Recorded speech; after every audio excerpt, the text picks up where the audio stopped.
When a Texas judge says, "I have to show you that we mean business," you know it's about to get serious.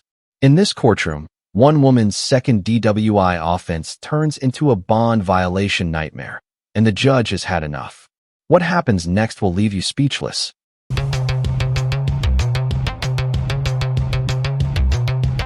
We are back on the record in cause number 252-6407, State of Texas versus Sierra Torrance. Please, guys, if you announce yourselves for the record. State Kelsey Stiegler. The state William Thomas. Anna Edie for Ms. Torrance. We have reset this thing at least 4 different times, I would imagine, because of this bond violation. One, I guess, evidentiary reason for Ms. Edie to get evidence. Last time we were here, we were going to have a hearing. Unfortunately, we didn't have our pretrial services officer here. She's here now, so that's why we're having this hearing now to determine whether there is a true bond violation.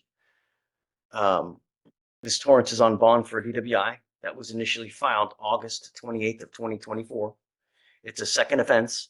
She was ordered to obtain a guardian interlock, or if she was not going to drive, obtain a portable device, and to blow in this portable device as according to the below schedule. Our first bond violation report was filed October 8th of 2024. And I'm correct in saying that no action was taken on that bond violation. She was admonished. I admonished her. We did not do anything at that time. We now have another bond violation report that was filed January 24th of 2025. And in this bond violation report, we have 13 skip tests on random days. And then I think that there were other issues as well. But I guess for me, the main concern would be that she's not testing when she's supposed to. Okay. The floor is yours, Ms. Edie, if there's anything that you wanted to say. Okay, well, let's see. The only thing I see alleged in the bond violation report is just the skip test. So I just want to make sure we're all on the same page. I don't know that there's any other allegations. Okay. That's correct. Okay. This is not my hearing, Judge, so I don't, if the state wants to call somebody or, they have the burden, so whatever they want to do, I'm happy to respond, but this is their. Your Honor? Tell me what happened with the missed test, if you don't mind. Yes, Your Honor, we can call pretrial services Miss Felicia Chiles if she is available for one moment. Okay, do you mind coming up? Raise your right hand, please. You solemnly swear to tell the truth, the whole truth, and nothing but the truth, so help you God. Okay? State. And Judge, would you please take judicial notice of the court's file, just a copy of the information? Okay. Any objection? I'm okay with the information. I would object to taking judicial notice of the report. Okay. So I'm not sure what all is included in the file. we were addressing about the defendant here being charged. That's why we're asking for judicial notice of the court's file regarding that element that we need to prove today. Sure. So. All right, Ms. Chiles, is Giles, apologies. Is the defendant on bond or court law on the bond? Issues? Yes. Yes. Are you familiar with the bond conditions? Yes. Your Honor, may I approach? Yes, sir. Is this a fair and accurate representation of the bond conditions? Defendant, Yes. you recognize that? Yes. What is it? They're the magistrate's conditions for the defendant. In order to the defense, Your Honor? Okay, please. Any objection? No objection. Okay, it'll be admitted. States one, I guess. Yes, sir. Okay. Could you please describe the bond conditions? Yeah, you want me to read all of them? Or like all of them? Yes, we're going to check. Yes. So we have defendant shall personally appear in court on time every time the court, this case is set on the court's docket unless judge waives the appearance. Defendant shall commit no crime or shall not engage in any conduct that could result in his or her arrest. We have here that they're to obtain an ignition interlock device within 7 calendar days. Is this the most recent condition? Doesn't she have a portable device? The device. Are these the most recent conditions? Because these are the IID ones. Can I have a moment to look at that? Yes. These are not the most recent bond conditions that have been placed, these are the first ones from the magistrate. But right now I'm printing out the amended bond conditions that were created on September 4th, the ones that we're referring to with the portable device.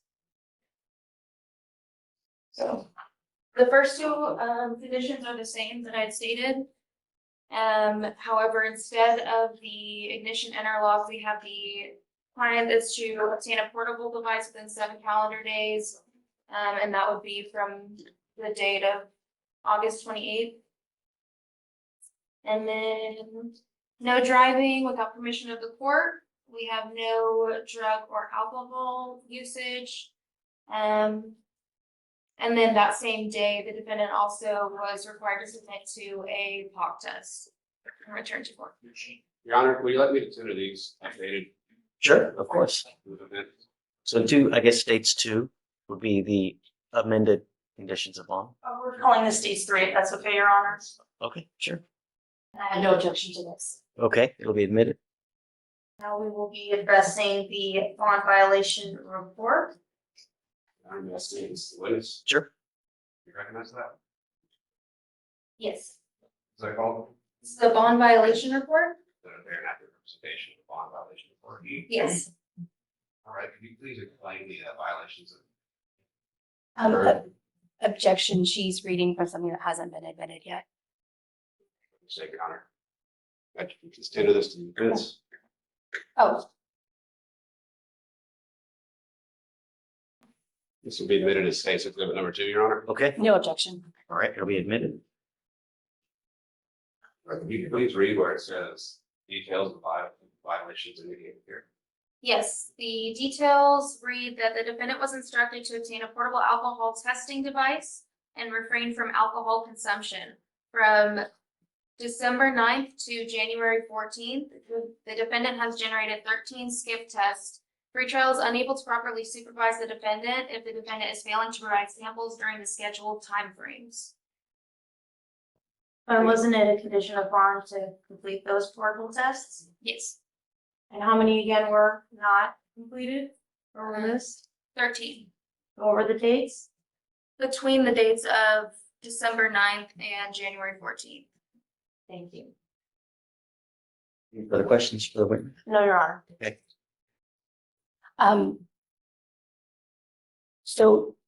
Do they prepare a report of the missed blows with the specific days?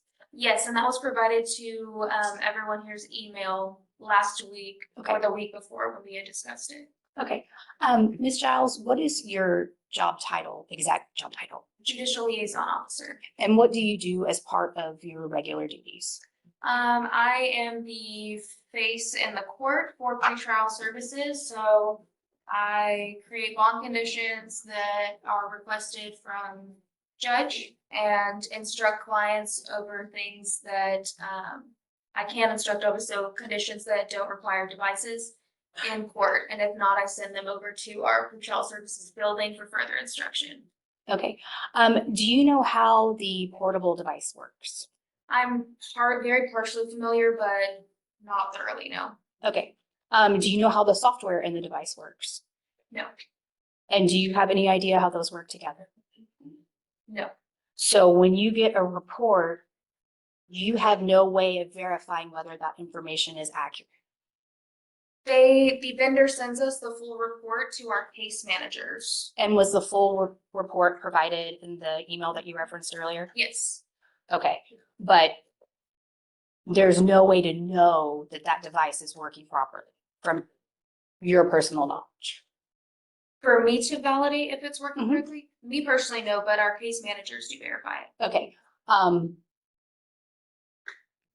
I don't have any further questions for this witness, Judge. Okay. Anything further? No, Your Honor. Can the witness step down? Yes. Okay, thank you so much. All right, I guess argument. Or do you have any more witnesses? No, Your Honor. Do you have any witnesses? I do not. Okay, argument.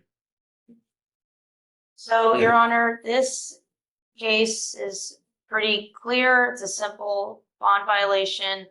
The defendant here was in fact charged. We ask you to take judicial notice of that fact. And we have proven such, and the This defendant is on bond in County Court at Law number 5. And we just discussed the bond conditions that were pretty standard. And the violations here very clear that there were 13 missed portable tests.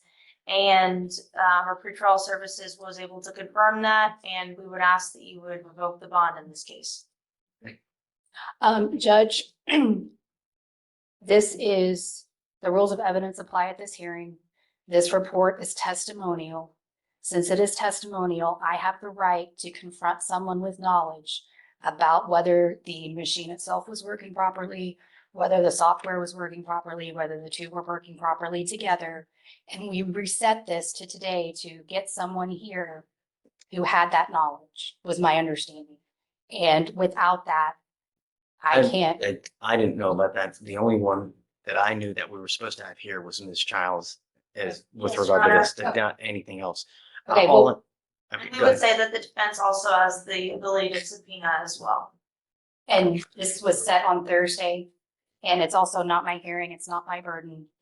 I think without someone to testify that the machine was working properly, it's inappropriate to revoke her bond, restrain her liberty, the pecuniary punishment that goes with the bond revocation and paying a new bond, without knowing that the machine was working properly. But that's on them. If there's a problem with the machine, then it's on them to go have its service or whatnot. So Does she know it's all I working? know, well, then you're supposed to go there. You're supposed to go get it checked out. We can't micromanage every single thing. Number one. Number two, this is not the first time we've had this bond violation. We've had it before and it continues to happen.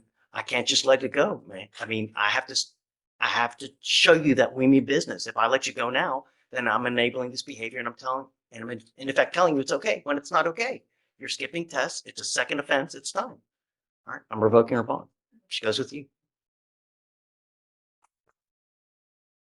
It doesn't make me happy to do it, but I mean, I it's understand bond that. violation after bond violation. I mean, all right. Off the record. After multiple missed tests and a frustrated judge, Sierra Torrance's bond was revoked right there in court. No more warnings. No more chances. What do you think? Was the judge too harsh or completely justified? Let us know below. And if you love real courtroom moments like this, hit subscribe and join CaseDrip for more shocking cases every day.